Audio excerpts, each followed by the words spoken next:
Our Sayali fashion designer channel आणि मी आहे सायली। तर बघा, आज मी तुमच्यासोबत खूप सुंदर अशी बाहीची डिझाईन शेअर करणार आहे। ॲक्च्युली होतं काय की ब्लाउजवर बाही डिझाईन बनवण्याची खूप इच्छा असते, पण ती आपल्याला सूट होईल का, कशी बनवावी का नाही, हे बरेचसे प्रश्न पडलेले असतात। सो आज मी तुम्हाला खूप सुंदर अशी बाहीची डिझाईन सांगणार आहे आणि नक्कीच या बाही डिझाईनमुळे आपल्या साडीला आणि ब्लाउजला खूपच सुंदर असं लुक येईल। तर ही जी काही बाही डिझाईन आहे त्याची कटिंग स्टिचिंग दोन्ही पण मी तुम्हाला अतिशय सावकाश स्टेप बाय स्टेप आणि खूप काही महत्त्वाच्या टिप्स अँड ट्रिक्स आहेत सांगणार आहे, जेणेकरून हा व्हिडिओ बघून तुम्हाला खूप छान अशी ट्रेंडिंग बाही डिझाईन बनवणं खूप सोपं जाईल। आणि महत्त्वाचं म्हणजे या बाही डिझाईनची कटिंग स्टिचिंगची पद्धत इतकी सोपी आहे की बायचान्स जरी तुम्ही कोणी नवीन शिकत असाल तरी सुद्धा तुम्हाला हा व्हिडिओ बघून अशी डिझाईन बनवणं खूपच सोपं जाईल। ठीक आहे, चला तर मग आता वेळ न घालवता आपण आपल्या आजच्या खूप छान अशा व्हिडिओला सुरुवात करूयात। आणि हा व्हिडिओ तुम्ही स्किप न करता नक्की बघा, जेणेकरून तुम्हाला बाही डिझाईन एकदम सोप्या पद्धतीने कशी बनवावी तर हे सहजच लक्षात येईल। ठीक आहे, चला तर आता आपण छान अशी डिझाईन बनवायला सुरुवात करूयात। तर इथे तुम्ही बघू शकतात की ब्लाऊज पीस जो आहे ना, तर तो असा प्रिंटेड आहे, म्हणजे थोडा वेगळाच आहे आणि त्याच्याला कॉन्ट्रास्ट कपडा यूज करून, म्हणजे साडीला मॅच होणारा कपडा यूज करून छान अशी डिझाईन बनवणार आहोत। तर बघा, ॲक्च्युली हा जो काही ब्लाऊज पीस आहे ना, यावर टिकली वर्क आहे आणि थोडंसं चिकन वर्क कसं असतं तसं आहे बघा। व्हाईटमध्येच आहे त्यामुळे ते लक्षात येत नाही, म्हणजे प्रिंटेड कपडा आहे, व्हाईटमध्ये चिकन वर्क आहे बघा। आतून लक्षात येते, वरून जास्त दिसत नाही व्हिडिओमध्ये, तरी असं लक्षात येईल। आणि थोड्याशा छोट्या छोट्या टिकल्यासुद्धा आहे। सो अशा पद्धतीचा हा ब्लाऊज पीस आहे। आणि बघा, आता त्याच्यावरची जी काही बाही आहे ना, त्याचं मेजरमेंट सांगते, म्हणजे तुम्हाला लक्षात येईल की कशा पद्धतीने तुमच्या मापानुसार ह्या बाही डिझाईनसाठी कटिंग स्टिचिंग करता येईल। तर बघा, याची बाही लांबी जी आहे ना, तर ती ॲक्च्युली आहे 7.5 आणि अर्धा इंच मार्जिन, असं टोटल आपण 8 इंचाला मार्किंग करून घेतलेली आहे। त्यानंतर इथून घेतलेलं आहे बाहीची घडी 8 चोक 32, 8 आणि 1 इंच कमी होतं म्हणून ते 7 आहे। आणि जी काही कॅप हाईट आहे तर ती आपण घेतलेली आहे 3 इंच। तर अशा पद्धतीचे मापे टाकून ही बाही आपण कटिंग करून घेतलेली आहे। आता आपल्याला डिझाईनची मार्किंग करायची। तर बघा, इथून मी 1 इंचाला मार्किंग करत आहे आडवं, आणि त्यानंतर खालीसुद्धा 1 इंच मला सोडून द्यायचं आहे। तुम्ही 1.5 पण सोडू शकतात, म्हणजे ते तुमच्या चॉईसवर डिपेंड आहे, पण मी 1 इंच सोडलेला आहे। आणि ह्या पद्धतीने बघा, आपल्याला इथे हा बॉक्स ड्रॉ करून घ्यायचा आहे, हे 2 पॉईंट बरोबर। ठीक आहे, आणि बरोबर आता याच्यावरच आपल्याला कटिंग करून घ्यायची आहे। तर बघा, मी हा मधला पार्ट बरोबर इथे कट करून घेतलेला आहे आणि आपली बाही आता इथे कटिंग करून रेडी झालेली आहे। आता यानंतर आपल्याला मेन फॅब्रिक आणि आपली अस्तरची बाही एकमेकाला जोडून घ्यायची आहे। त्यासाठी आपल्याला ब्लाऊजची बाही सरळ ठेवायची आहे आणि त्यावर कटिंग केलेला अस्तरची बाही या पद्धतीने ठेवून घ्यायची। त्यानंतर इथे काही पिना लावायच्या आहेत बघा, एक सेंटरला लावते आणि दोन्ही साईडला 2, म्हणजे मधला जो शेप आहे तर तो जास्त स्प्रेडही होणार नाही आणि आपल्याला स्टिच करताना सोपंसुद्धा जावं, यासाठी एकदा चेकसुद्धा करून घ्यायचं आहे की बरोबर डिस्टन्स आहे की नाही, नाही तर मग पुन्हा ते कमी जास्त व्हायला नको, म्हणजे बाहीचं लुकच जाईल ना त्यामुळे। आणि आता सगळ्यात आधी आपल्याला हा जो काही शेप आहे ना, तर इथे आपल्याला टीप मारून घ्यायची आहे। तर इथे साधारणतः आपल्याला 1/2 इंच एवढं मार्जिन ठेवत टीप मारून घ्यायची आहे। टीप मारताना कुठेही गोळा होणार नाही, तिरकं जाणार नाही, मार्जिन कमी जास्त होणार नाही, या छोट्या छोट्या गोष्टींची काळजी घ्यायची आहे, कारण आपण हा बिना कॅनव्हास पेपरचा शेप रेडी करत आहोत। तुम्हाला जर हा हार्ड जात असेल आणि फिनिशिंग जमत नसेल तर तुम्ही कॅनव्हास पेपर यूज करून हा आकार देऊ शकता।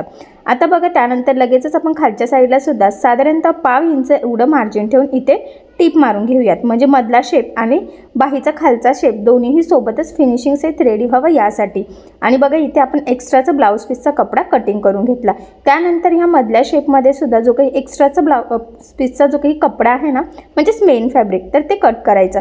आणि त्यानंतर आपल्याला इथे मारायचे आहे छोटे छोटे कट्स, जेणेकरून ज्यावेळेस आपण हे सरळ करू तर ते त्यावेळेस व्यवस्थित प्रॉपर फिनिशिंग सहित सरळ व्हावं आणि त्याचा आकारसुद्धा आपल्याला हवा तसा यावा यासाठी। तर बघा, आता इथून सरळ करणं खूप हार्ड आहे, कारण की खाली एकदम छोटासा शेप आहे। सो त्यासाठी मी काय करते, आता इथे स्क्रूड्रायव्हर घेतलेला आहे। तुम्हाला जर हे हार्ड जात असेल तर तुम्ही फक्त मधला शेप आधी रेडी करून आणि त्यानंतर मग बाहीला खालच्या साईडला एक पट्टी लावून त्याला फिनिशिंग देऊ शकतात, म्हणजे ते तुमच्या चॉईसवर डिपेंड आहे। तर बघा, ह्या पद्धतीने अलगद अलगद ओढत ओढत आपल्याला हे संपूर्ण सरळ करून घ्यायचं आहे। आणि बघा मग हे सरळ झाल्यानंतर सगळ्यात आधी खालच्या साईडला आपण इथे एक दाबटीप देऊन घेऊयात।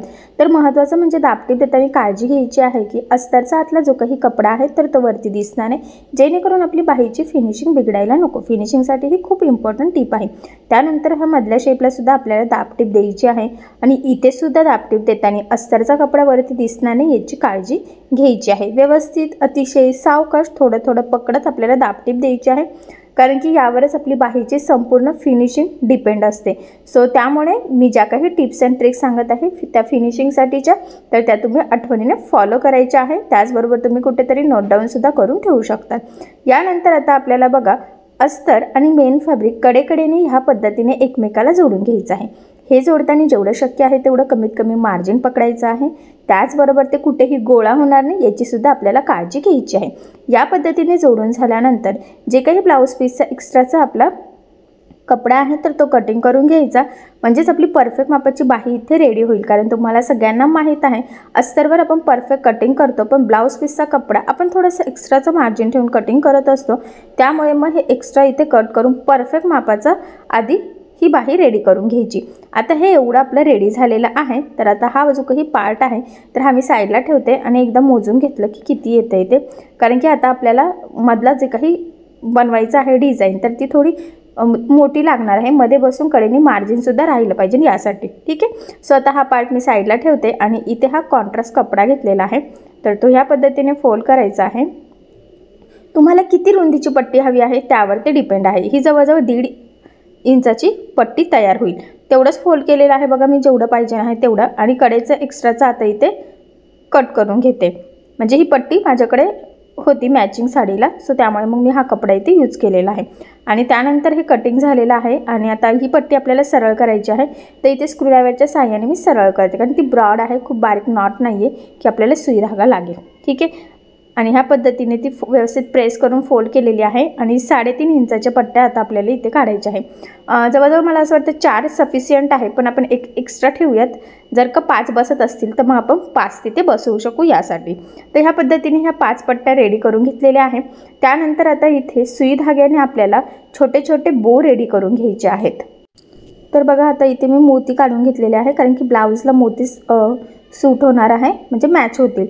गोल्डन मनी काही मॅच होणार नाही। तर ह्या पद्धतीने 4 पदरी दोरा घेतलेला आहे बघा, आणि आपल्याला हा बो इथे रेडी करून घ्यायचा आहे। खाली व्यवस्थित गाठ टाकायची आणि ते पॅक झाल्यानंतर त्यामध्ये आपला हा मोती जो आहे ना तर तो ओवून घ्यायचा।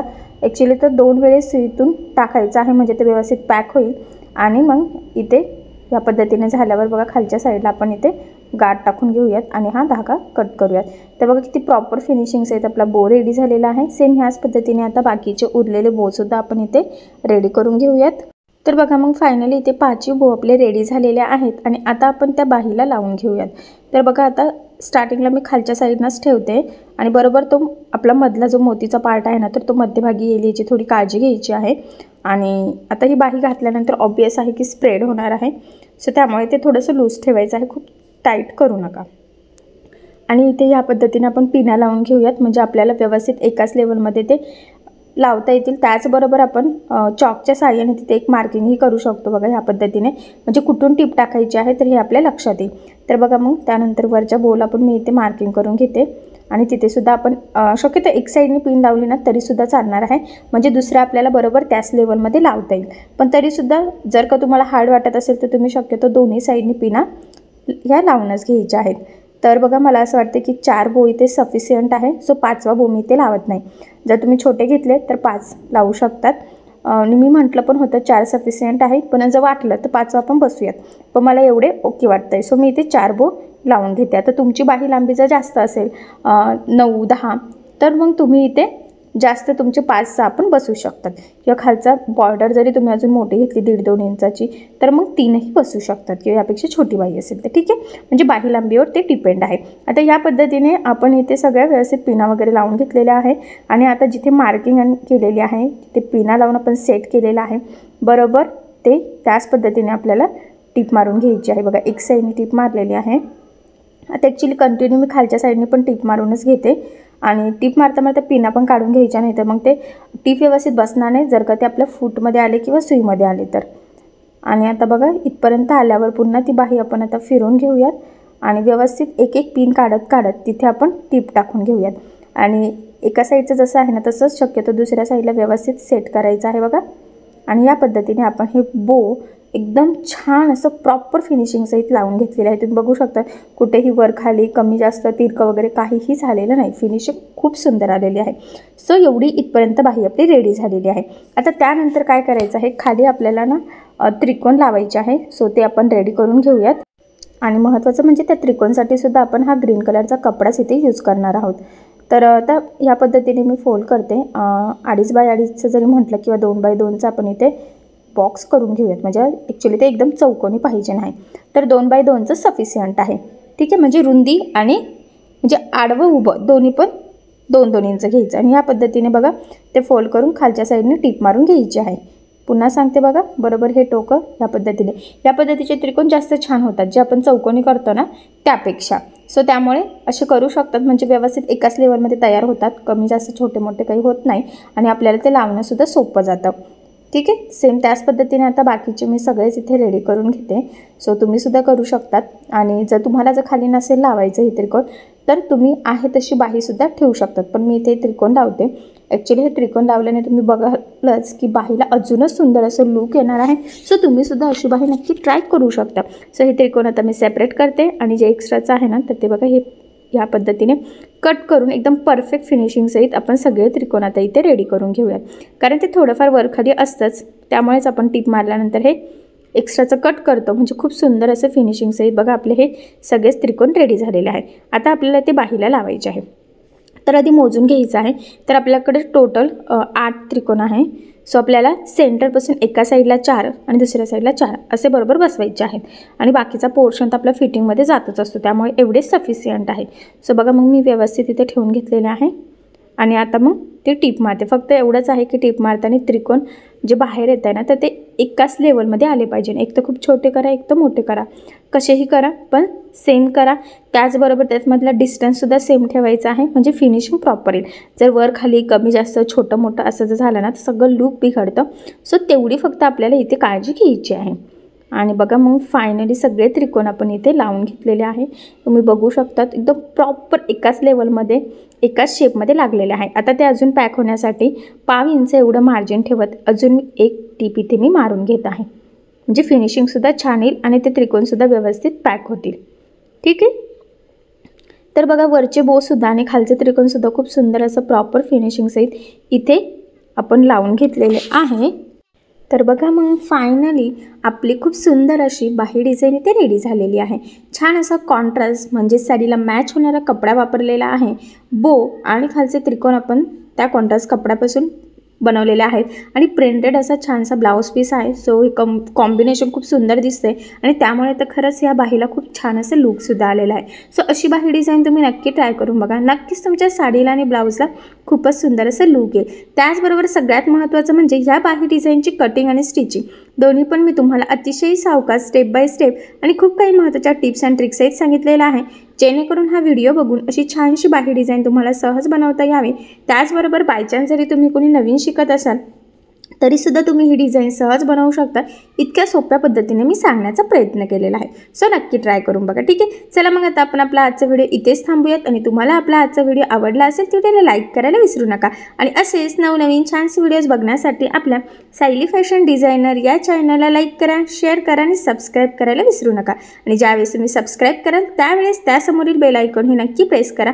त्यामुळे काय होईल, जेव्हा मी नवीन व्हिडिओज टाकेल त्याचं नोटिफिकेशन तुम्हाला तुमच्या मोबाईलवर येईल. ओके, चला मग भेटूया पुन्हा नवीन अशा छानशा व्हिडिओमध्ये. तोपर्यंत टेक केअर, काळजी घ्या. आणि आपला आजचा व्हिडिओ शेवटपर्यंत पूर्ण बघितल्याबद्दल thank you so much. Bye bye.